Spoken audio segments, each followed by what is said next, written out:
listening to the Thornapple Valley Church podcast. Thank you for joining us. Our hope is for you to be encouraged and to connect with God during this message. If you'd like to know more about Thornapple Valley Church, visit tvcweb.com. Well, good morning, everybody. It's good to see you all. Glad you're here. And welcome to everybody who's joining us on Facebook Live and online. We're glad that you're with us as well. Hey, I know just a minute ago Brian said turn and greet somebody and tell them your name. But why don't you, if you're sitting by somebody, just turn and look at them and say, you look amazing today. Come on, just do that. You look amazing today. And then give them a hug or a kiss or...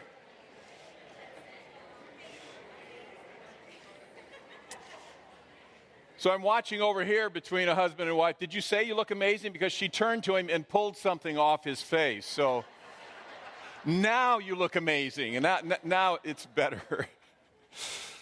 I obviously you would know this, but a part of my profession, a big part of my profession is speaking, and I've always found it fascinating to watch how people look at something and then describe it, because what's amazing is that descriptions of the very same thing can be so massively different when two different people look at it from their angle, whatever that angle is. They'll look at something and they'll see it in a certain way and they'll describe it, and you would think they were entirely different things that they're describing. I mean, I've seen this over and over and over over the years. I remember a time, this is way back when there was a youth ministry event at the Hastings campus here, right in this room. It was much smaller back then, but it was in this room, and they had cleared all the chairs off this side, and they were playing all kinds of games in the middle. And I'd come that evening because I thought I want to be supportive of everything. One of the games they were playing was where you had to drink a massive amount of water. I cannot remember. It was at least a half gallon. It may have been a gallon, that each student that participated had to drink like almost a gallon of water. And then this is what you do. After you drank the gallon of water or half gallon or whatever it was, you had to bend over with a baseball bat and put your forehead on the baseball bat like that. Some of you are familiar with this game. And then you spin around as fast as you can, and you just keep spinning. And the goal of the game was to see who could spin the longest before they puked on the floor. I'm dead serious. And puke they did all over this auditorium. There were kids puking. Now, let me just ask you a question. What word would you use to describe that event? In fact, just yell it out, two or three of you. Dumb, stupid, insane. Who was the youth leader and why is he still alive? You know, that kind of thing. It was so funny, though, because I would use all those descriptors for that. I was watching, I was going, this is the stupidest thing in the world. And then I would have students walk by me and look at me and go, this is so cool. You spin until you puke, and that's cool. All right. Really makes you believe in the youth today, doesn't it? I don't know what to think. But it's true. It's like so many people see things so differently. And so then when we describe them, descriptions obviously are dependent upon our perspective, the angle that you're looking at it from. So this weekend, I want to talk about an institution that we're all familiar with, either by observation or by experience. And I want you to think about how you would describe it. It is the institution of marriage. So I'm not looking for anybody to yell anything out right now, all right? I just want you to think, how would you describe this? Now, can I just add here that I am, this weekend, going to be talking about the subject of marriage. But I know some of you may want to check out because you're like, I'm not married, I was, or I'll never be, or whatever it is. You're single at this point in your life. The things that we talk about really will be focused on marriage, but they will be usable in all kinds of relationships that have any depth or intensity. So, back to this. How would you, in fact, let's do it this way. Let's do a little exercise.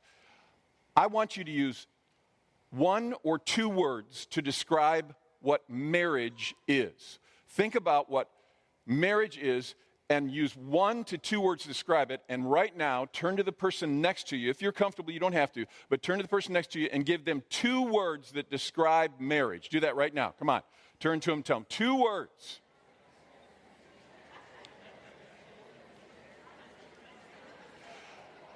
Okay, so between you, there should have been 4 words. Not a whole stinking conversation, all right? I've lost you. Just 2 words.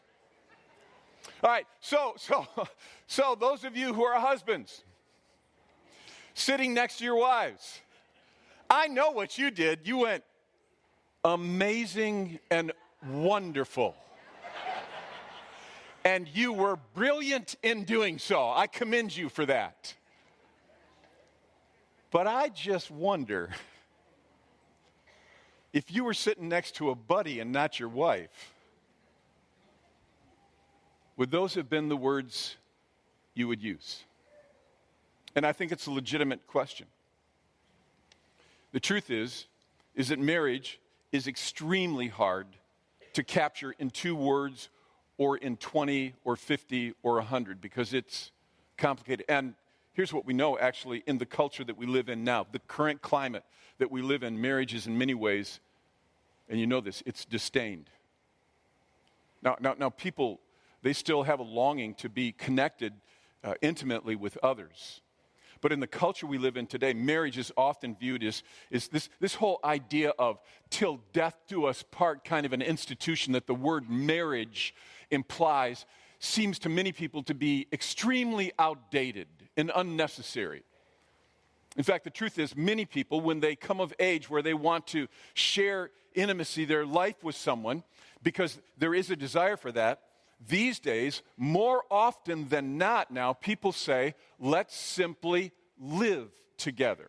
The idea being, we can share, we can get the benefits of a shared household. We can have the shared physical benefits of having intimacy together. We can have all the things that come from it. But why would we bother with marriage and the implication of long-term commitment when we know it was just going to mess up the breakup when it comes inevitably anyhow? Because so many of us have seen so many marriages that have fallen apart. So it's like, why would I step into that? Let's just live together. Let's just do the best we can while we're together. But we both know it's probably not going to last forever. It's not going to work. So let's not bother with commitment.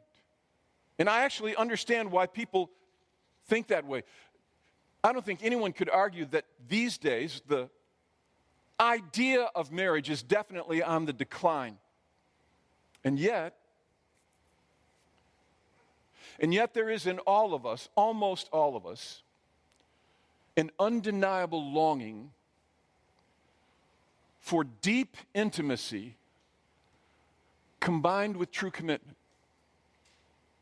I want to say it again. Within all of us, almost all of us, there is a longing for deep intimacy combined with true commitment, which we would call the idea of marriage. There's something in us. We actually dream of it and ache for it. Those of you who are single, one of the biggest pains you feel on a regular basis in your life, you feel the pain of being alone. And it seems like everywhere you go, it's couples that you're watching, it's people who are together, and you feel like the odd person out. And even if you are a single parent and you have children in the home, what you long for is something deeper and something stronger, some kind of an intimate connection that's at a soul level where there is true commitment. And you actually long for that. We almost all of us do.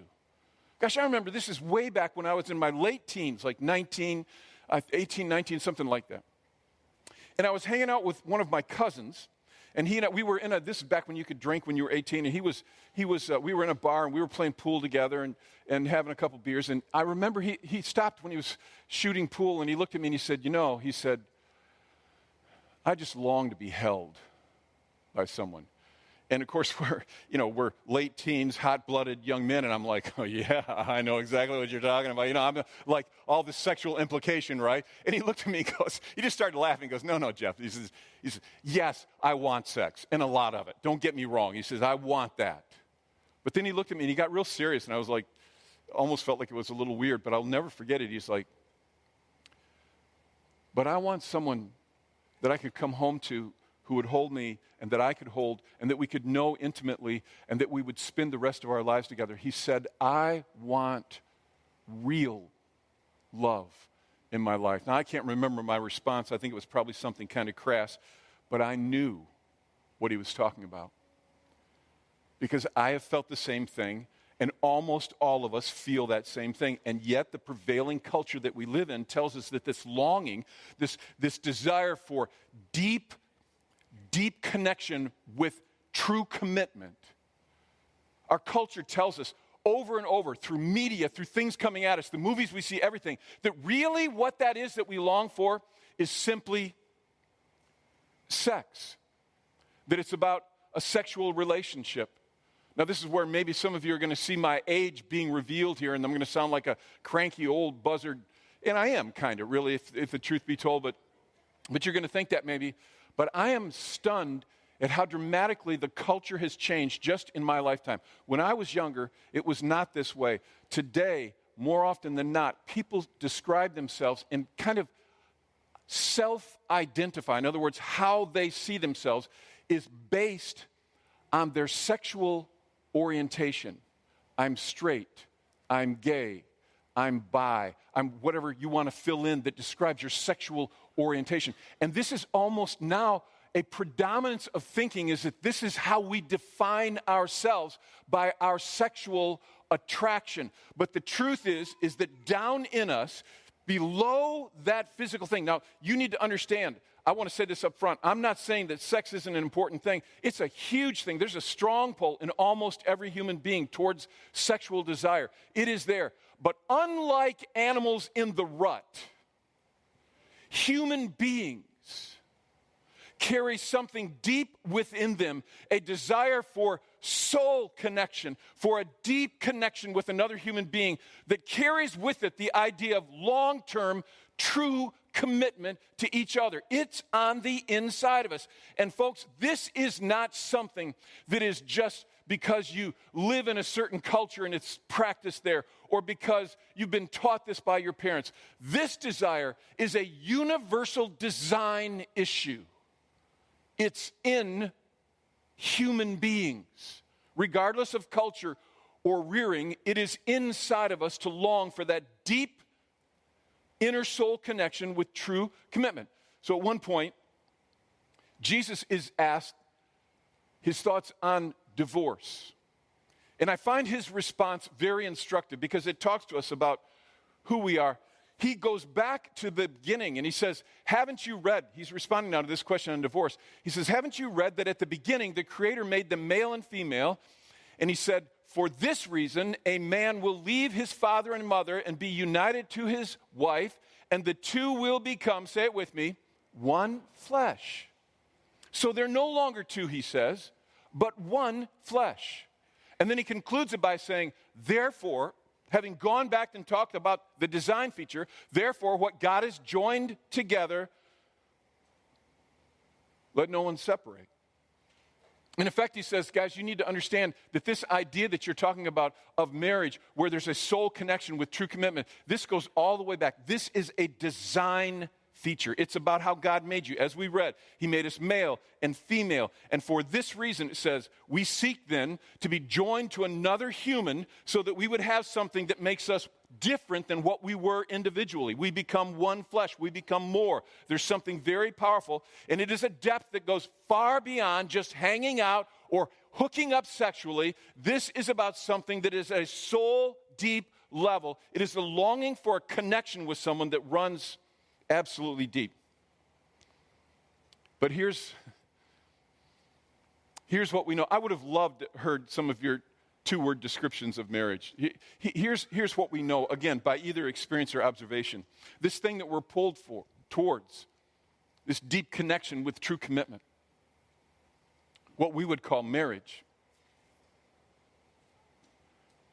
It is amazing and beautiful and rewarding and wonderful. And oh, so hard. Oh, so hard. It is hard work. And all the married people said, it's true, it is hard work. Now, it wasn't always meant to be that way. When God designed us and placed the man and the woman together, it was not to be that way. But as you know the creation story, you know in the beginning, when man rejected God's leadership, the Creator's leadership, what he did, in effect, was place all of mankind, the earth, under a curse. And it changed everything. And it makes pretty much everything hard at some level. I want you to look at what God says to Adam. This is right after Adam and Eve had eaten from the fruit of the tree that God had told them not to. This is right afterwards. God speaks to Adam. I want you to see what he says. So God's speaking. He says, he told the man, because you listened to your wife and ate from the tree. Men, that should validate us. I don't know what else to say about that. And I'm joking, all right? I'm just joking on that one. I realize I'm going to get in trouble. So because you listened to your wife and ate from the tree that I commanded you not to eat from. Do not eat from this tree. Because of that, he says, the very ground is cursed because of you. Getting food from the ground will be as painful as having babies is for your wife. You'll be working in pain all your life. The ground will sprout thorns and weeds, and you'll get your food the hard way, planting and tilling and harvesting and sweating in the fields from dawn to dusk. And so it is. Even with all of our modern technology and all the advancements that we have and everything that we have, so it is. It is hard in this fallen world. Life is hard in this fallen world.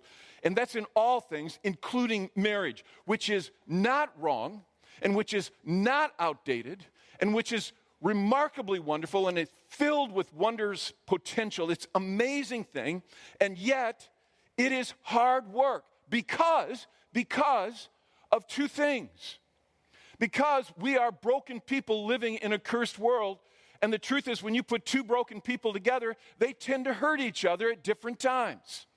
Because of that, number one, and number two, because there is a spiritual war that happens.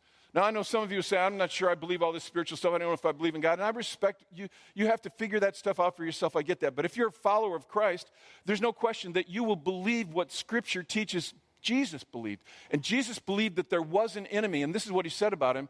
The enemy comes to steal and kill and destroy. And so he knows that when two become one flesh, that they're actually stronger and better. We're better together than we are separated. So there is actually, and if you're married, you probably already know this, it's like sometimes it feels like there's an absolute attack on your relationship. Anybody know what I'm talking about? It's like I don't even understand why. Why are we at such odds? Why is this happening? Because number one, of the brokenness within us and our selfishness, our base selfishness, and number two, because there is a spiritual war going on. And the truth is that it's just hard work. The Apostle Paul, if you're not familiar with him, he wrote much of the New Testament, and he was single. The Apostle Paul watched married people, and he saw what it was like for married people. It's hard work. And so at one point, he's not saying don't marry. He's not saying it's wrong. He understands it's in us. We have this longing. Good, go ahead, do it. But he kind of gives a warning. He says, and if you don't feel like you have to, maybe don't. He actually writes these words. This is great. This is 1 Corinthians 7:20. He says, those who marry will face many troubles in this life. And again, and all the married people said, he says, I'd like to spare you that. But at the same time, he acknowledged that this pull within us is a design thing. This is a God thing.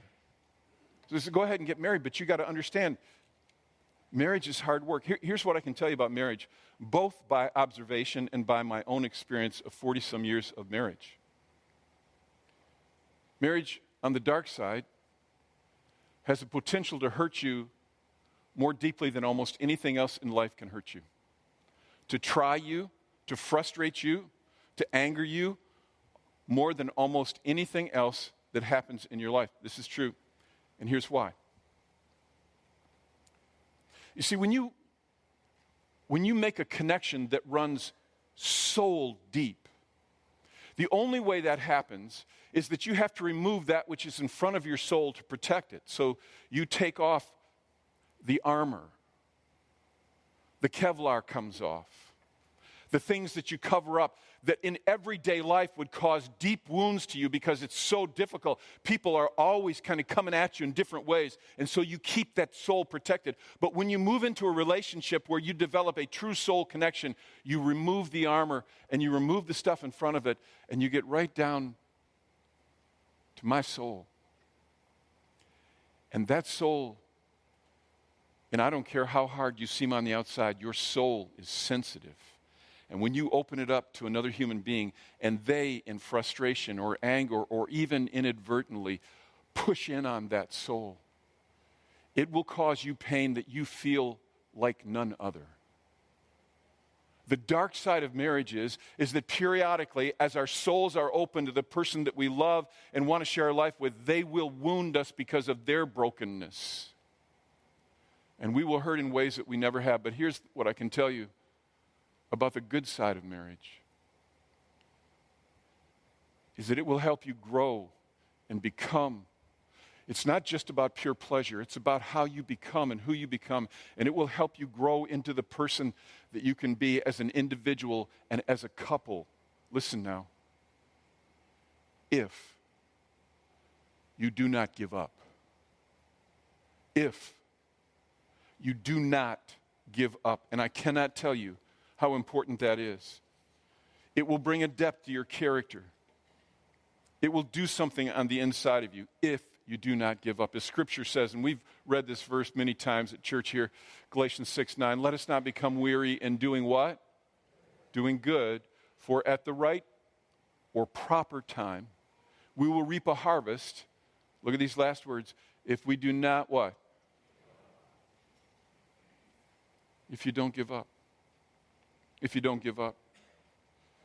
See, what you get in marriage is you get someone who knows you at a soul level. And you get someone who knows you in such a way that they can speak or move or touch you in a way that will cause you to quiver with pleasure.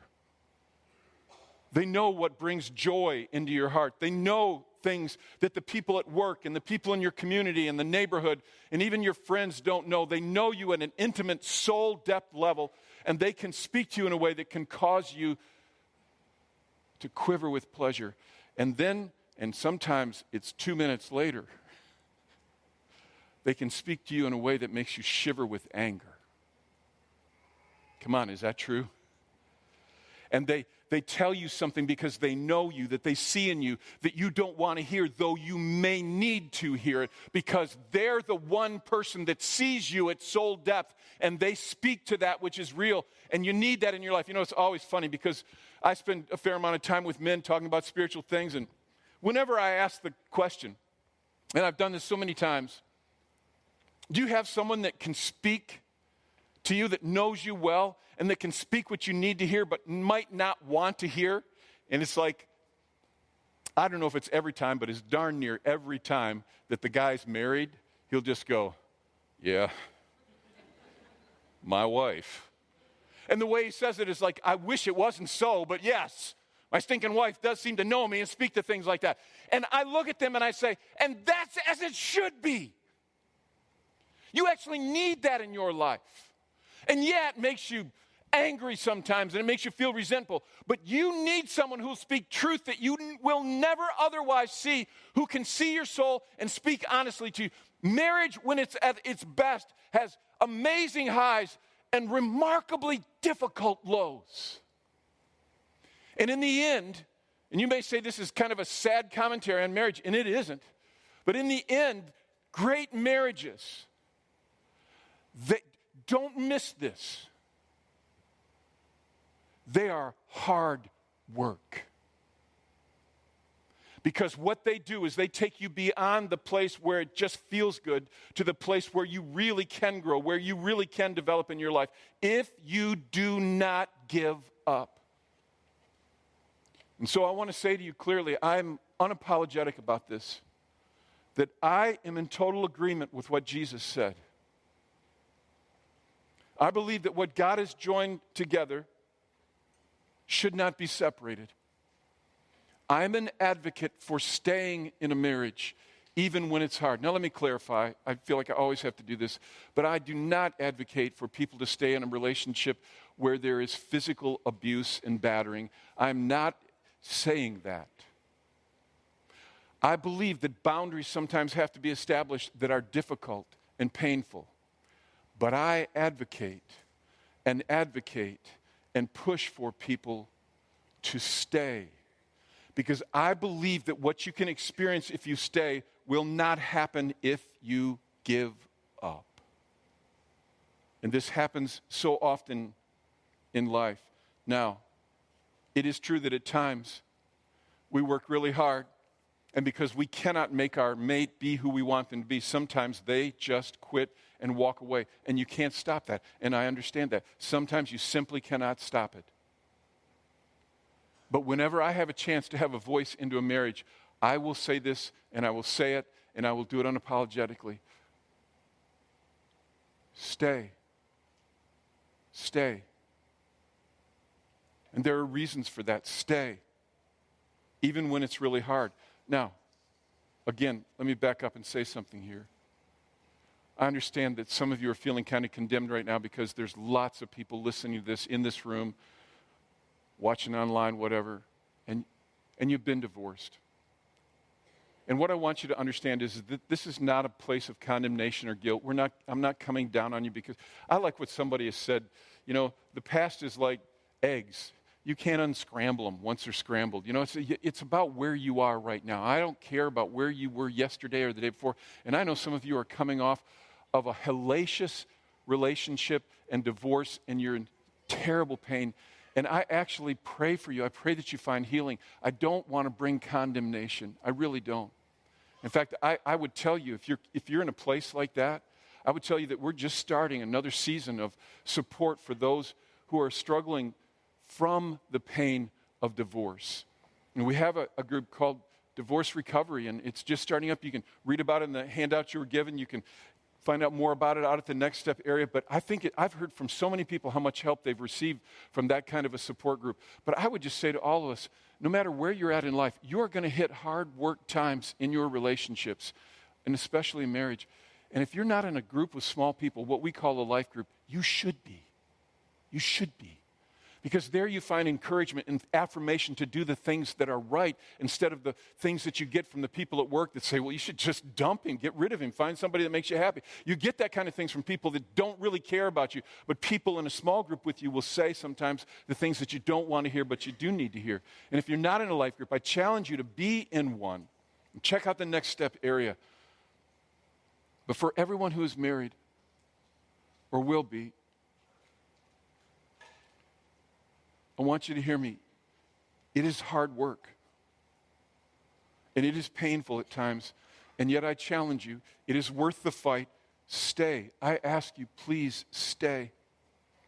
And God is at work growing you. And I ask you to consider the words of Jesus. And let me just put them up here and let you see them one more time again, because I think that you need to think about this. He says, therefore, what God has joined together,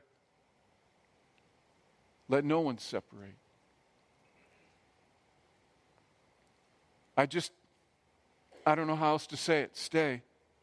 Don't talk about divorce. Can I just encourage you, married couples? Don't threaten each other. Don't say, if things don't change around here, if you don't start treating me differently, I'm out of here. We're divorced. Don't even use the D word. Just say, we are in this. I remember this is years ago, but Ann and I were in a conference, and the preacher there had every married couple stand up and turn and look at each other, and then they had to say real loud, we're stuck. You want to know the truth? There are so many times in our 40-plus years of marriage when I've thought, I don't know how this can work. I don't know how I can ever be happy. And I know, you're a preacher and you're saying that? You don't have to be anybody. You just have to be married and you will say that. But when you understand, I am here, it does change how you walk out your days. It does not mean it won't be hard work. It does not mean it's not painful. It does, but it changes how you do your days. And it is worth, and I'm telling you, it is worth fighting for. You know, there are 1,000 bits of helpful advice that I could give you about marriage. There's so much good stuff on marriage out there. I'm not going to give you 1,000. I'm going to actually just give you a couple thoughts. And I want to preface these two simple thoughts by saying first to you this statement. This is real simple. And some of you, this is the thing you'll walk away with, that the only way that you help your marriage improve is by working on you. Now, I'm going to expound on that in a moment. But this right here, this is good preaching, baby, right here. Because it's true. It's true. Let's just talk about it for a moment. And this is one of my 2 points. And that is that if you want your marriage work to work, if you really want it to happen, you have to learn that you absolutely have to own yourself. And what I mean by that is that you stop making excuses and complaining and in effect blaming the problems on the person that you're married to. Now, I understand why you do it. I do it too. But let's just be honest here. What we really need to do if we want our relationship to grow is we need to own our responses, our actions, our behaviors, because really the truth is that you can't change them. Some of you heard me talk about this, but in the early years of my marriage with Ann, I didn't think we were going to make it. I hadn't heard some of the stuff I've learned, and I'd seen so many other people break up, and it's just like we loved each other, but we just hurt each other so much. And we were going to this church, and the gal who was a pastor there, Jean Tulip, she was a friend of mine. She was like a mother to me, and I remember calling her, and it was late one night, and I called her and I said, "Did I wake you up?" And she's like, "Well, no, I'm awake now, or whatever." And I said, "Can I just talk to you for a minute?" And she's like, "Yeah." And so I just spewed all this hurt and anger and frustration. And I just told her all the bad stuff Ann had done, and the list was long. And I really thought she was with me on it because she's going, "Oh, yeah, yeah." And I got done. All this vitriol comes out, and I've regurgitated everything I could think of, and I get done, and I'm sure she's on my side now because of all her positive kind of murmurs that were happening in the conversation. I'm sure she understood now that I had somehow mistakenly married the devil, and that's the problem. And so I got all done, and I just said to her, "So, Jean, what are we going to do about Ann?" I said that. And I will never forget her response. She said, "We're not going to do anything about Ann because you can't change her, but you can change you. So let's talk about what we're going to do about you." You want to know what I thought? I didn't say it. I'm not going to tell you. I'm not even going to say it now. She was right. And I know I can hear some of you saying, "Dude, really? So I'm just supposed to stay in this relationship and keep him who doesn't bother to listen to me, who doesn't seem to care enough to show any interest in me? I'm just supposed to stay in this and let him behave that way? I'm supposed to let her be this cold, withholding person?" Well, actually, yes.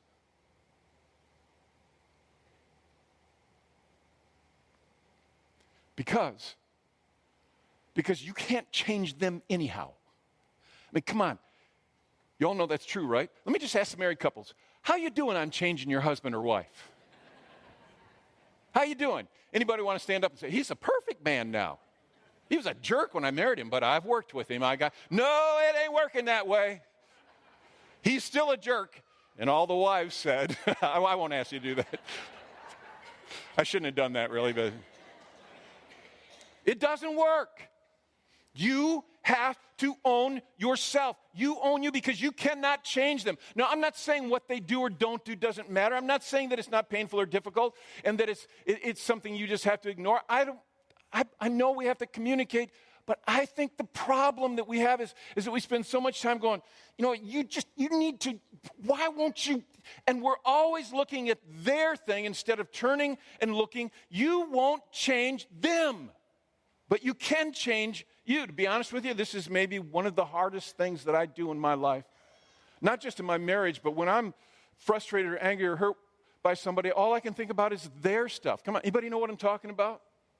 Okay, am I at an angel convention or something here? It's all I want to think about is the hurt that they've caused me. Does anybody know what I'm talking about? I know you do. I know you do. Listen, if I could give you one tidbit, one simple thing that you could take with you and stop doing or even thinking, it would be these words. If you would only, and then you fill in the rest. Stop it. Just stop it. For two reasons. Number one, just saying this is not some kind of nice communication. If you would, this is not saying, you know what encourages me is when this is an accusation. If you would only just listen to me when I speak, if you would only just stop, if you would only, really it's not about trying to resolve. It is you ventilating your frustration. Number one, it doesn't work because it's an attack. It's not anything that's going to bring health. And number two, if you would only doesn't work, is because you don't mean it anyhow. Really? If you would only, just this one thing? How many of you believe if your husband or wife says to you, if you would only, they mean if you just do this, everything's going to be fine from here on out? There's no end to the onlys we want. There's no end to them. Just stop saying it. Just take it out of your vocabulary. Take it out of your thinking. Because it's not about them. It's about me. I have to own me. That's all I can do. You know, we have a really good book that covers some of this stuff that can be very helpful. It's a book called His Needs, Her Needs. We have it out in the bookstore here at the Hastings campus, and you may want to pick this up. It's very helpful. There's a lot of people have found help from this. A funny story about this is that I asked Erica Schaefer, who's on staff, if she would get these books for me so that we could have them at all our campuses and everything. She said, sure. And so this last week I emailed her and I said, I'm just checking to make sure you got that. And I was just being abbreviating, I just make sure you got the His Needs books there and they're at all the places. And she emailed me back and said, I sent all the His Needs books back and I got Her Needs books and they're in the bookstore. Touche, right there. That's awesome. But it can be very helpful. It can be very helpful. So you may want to consider something like that. All right, one more thought real quick. Is that not only do you have to own yourself, but I think one of the things that can help us so much in marriage is if we understand seasons. That life is really in so many ways comprised of seasons. So I don't know if you know this, but I actually have a medical degree. I just preach kind of on the side, and I'm really smart and everything. And so I want to give a mass diagnosis because you may not know this, but you're sick. And I can diagnose you with what the problem is, or at least one of them. You got way more than I can diagnose now, but just one of them. And this is for everybody. You're afflicted with something called SAD. And most of you are probably familiar with this. This is actually a thing. This is actually a diagnosis. It stands for seasonal affective disorder. And the idea behind it is that there are things that happen in people's lives seasonally. So this happens, during a certain time of the year, and I'll just come back to it, and I get discouraged, I get depressed, I get down, and often people associate it with winter, of course. This means it can happen in seasons, it could be different seasons, but most people relate it to, it's gray, it's winter, it's cold, I'm not getting enough sun and vitamin D and all that stuff. But, this sounds horrible, but my attitude about this diagnosis was always like, duh, everybody has that. Because life has seasons. Life has seasons. Like your emotions is your life. You have seasons where you're up and you have seasons where you're down. Come on, is that true? And when you're in the down seasons, you think you're never going to get out. You think they're hell. You think they're the end of your life. But it is a season. And I don't know why we're not smart in this. I don't know why I'm not. Because I hit these seasons and I just feel like, it's never going to end. My life is coming to an end and all that. And it's like, if I look back over my life, I see that I've had so many seasons where there was some gray and there was some dark. But I came through it. And that happens in marriage the same way. You have seasons. It's just like your emotions. Sometimes you're up and sometimes you're down. Some of you have heard me talk about this. Sometimes I'll wake up, I'll be laying in the bed in the morning as I wake up. I wake up pretty cheery, I wake up and I roll over and I look at my wife lying next to me and she just looks angelic and she's just peaceful laying there sleeping, and I just think, oh God, you blessed me with the most amazing woman. I just feel rich, and then I hop out of bed and go about my day feeling so positive. And then there are seasons when I wake up and I look over at her, she's asleep, and then she goes like that, rolls her head over, blows morning breath on my face, and I'm like, oh God, this woman you gave me, no wonder everything is hard. My life is hard. Everybody has seasons. The truth about seasons is that this too shall. Come on, this too shall. But this is what we so often do, and this is the crazy thing we do, I talked about this last weekend. If you weren't here last weekend, it wasn't about marriage, but you should listen to it because it does talk about marriage and relationships. We get into this place in our lives where we have a little gray, and so what we do is we just paint everything gray. But it's not true. It's not true. It is a season, and it is hard, and it is painful, but what you do is you walk out of it. And so what you do in it is you become the kind of person that says, I don't like this. It really hurts. This is really a hard season. But I do not quit. And this is exactly what Scripture teaches us. In Ephesians chapter 6, verse 13, it says, therefore put on the full armor of God so that when the day of evil comes. It doesn't say if the day of evil comes. It says when it comes, because there's lots of days of evil that come in lives. There are seasons of evil. When the day of evil comes, you may be able to what? Stand your ground, and after you've done everything, to stand. So what it means is that you put on the armor of God. In other words, you focus on you understand this is how it works in life, and you stand. And even when you've done everything you know to do, and it looks like it's not working, you stand. And I know some people are like, Jeff, you don't understand. It's so difficult. It's so painful right now, and I'm never going to be happy. Can I just say to you, that's just not true. But so often the reason we never get happy is because we pull the plug instead of standing. So I just want to say to you again, stay. Stay. And I understand at times it can be painful, but I'm telling you, it is worth the fight. And there is something rich and good and wholesome in marriage. Stay. Stay.